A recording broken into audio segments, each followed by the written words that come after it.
Hey, how's it going? So this is your video to help support you with nerves, anxiety or anticipation in the lead up to surgery.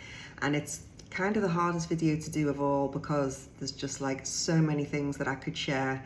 There's like a whole toolbox of techniques and exercises that I'd love to share all of them with you, but everybody's different. So what I'm going to do is I'm just going to pick out the most obvious 5, but please reply back and let me know if any of them help, and if they don't, and if you'd like something different, reach out. This is what I'm here for, is to support you, like the person virtually in the cloud, to really help you with your mindset in the lead up to your exciting enhancements which are coming up. So as I've just said, exciting enhancements. Tip number 1 is to remind yourself that there's a very, very fine line between excitement and nerves. So when you think about the energy that you experience in your body when you're nervous, and then when you think about the energy that you experience in your body when you're excited, they're kind of similar. It's like that butterfly, that tingly, you might notice a bit of a change in your breath.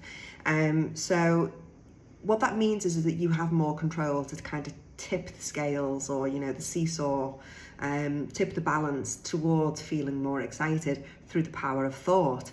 So thinking about, why did you decide to do this? Why is it that you want to have it done? And remembering that you've elected yourself to take part in improving your appearance, or improving an aspect of yourself that when you look in the mirror you don't like the way it looks anymore. So thinking about, it's a positive decision and you've chosen to do this, and really think about the words that go with that. So celebration, excitement, victory, you're choosing this. No one has dictated to you. If you've ever followed any of my other videos that I share in Facelift and Bali, is I talk quite a lot about the inner conflict that can come up, but you can use that to your advantage. So just to quickly recap, is when you are told to go into surgery for a health reason, the reaction that you get from people is very different. And of course you have anticipation and worry going into hospital, which are natural because anaesthetic does come with some risks. So you're then choosing to go into surgery, or to see the surgeon.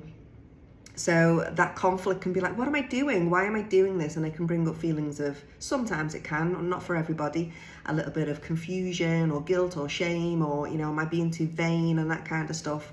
But, just try and park those critical words, or see if you can find an alternative word for celebrating myself, gifting myself, loving myself, choosing myself, praising myself, and actually choosing to turn up for this life, and for the people around you, and for your job, and for everything else, knowing that you are investing in yourself to look good. So just think about the language that you're using to tip that scale from nervousness to excitement. I love pen and paper, so I really think that can help.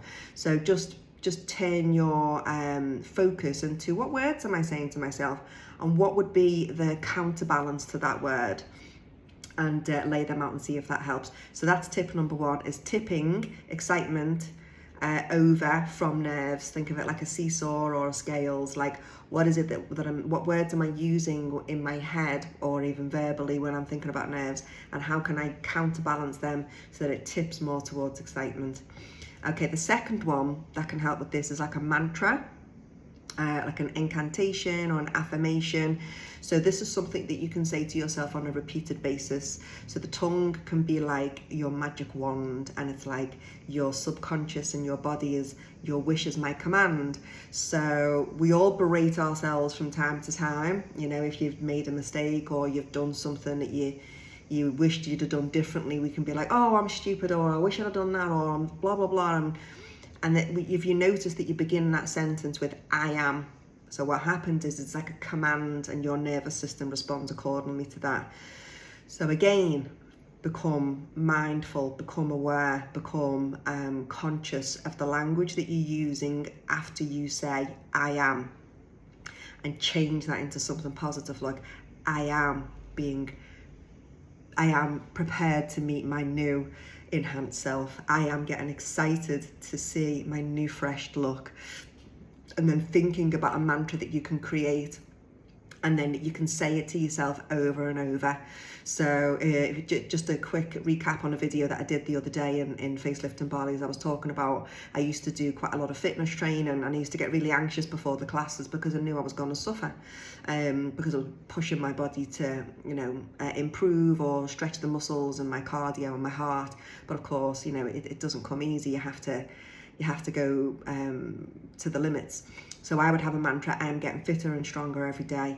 My body knows how to deal with this. I am capable of completing this task. I am getting fitter and stronger every day.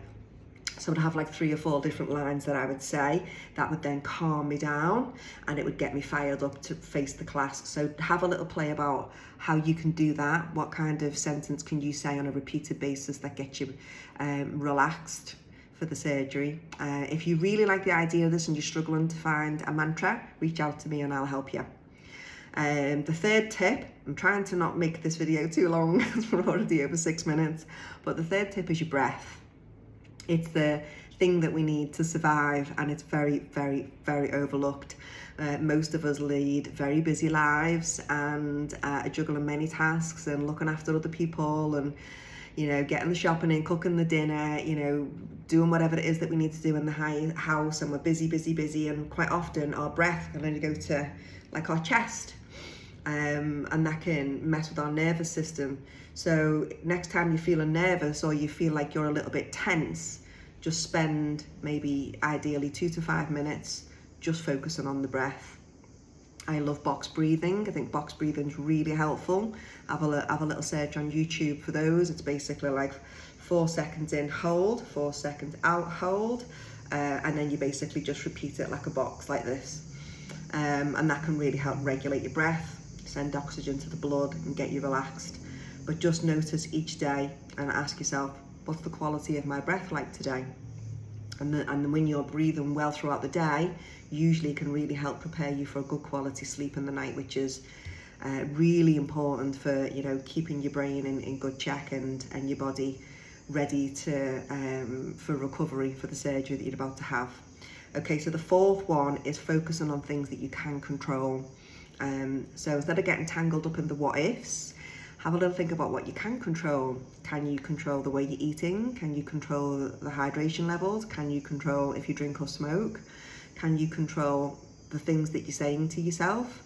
Can you control how kind you're being to yourself? Are you showing yourself enough love? Are you giving yourself enough rest and enough treats? Can you control the people that you're around? Is there any negative Nellies in your life that you might just want to put a healthy boundary in place, or focusing on what you can control? And again, that contributes towards a healthy nervous system. And then the fifth one is thinking about your future-based event. So this is the future-based event post-recovery, once you've had your procedure and you are through the majority of your healing, and you're now in the place of celebration and victory. So thinking about, what is that going to feel like? What kind of clothes will you be wearing? Will you change your makeup? Will you be attending more social events? What kind of effect is it going to have on your confidence levels? Will you be showing up to your work differently? Will you be showing up for your partner, your loved one? If you're single, will you be showing up differently in your dating life? And just really think about that future-based event post-recovery. So there is another one that I was going to throw in, but we're coming up to 10 minutes. So do me a favour, let me know what you think so far, and if you'd like this extra tip, pop a message in and say, I'm ready for the next tip, please, Karen. Have a great day.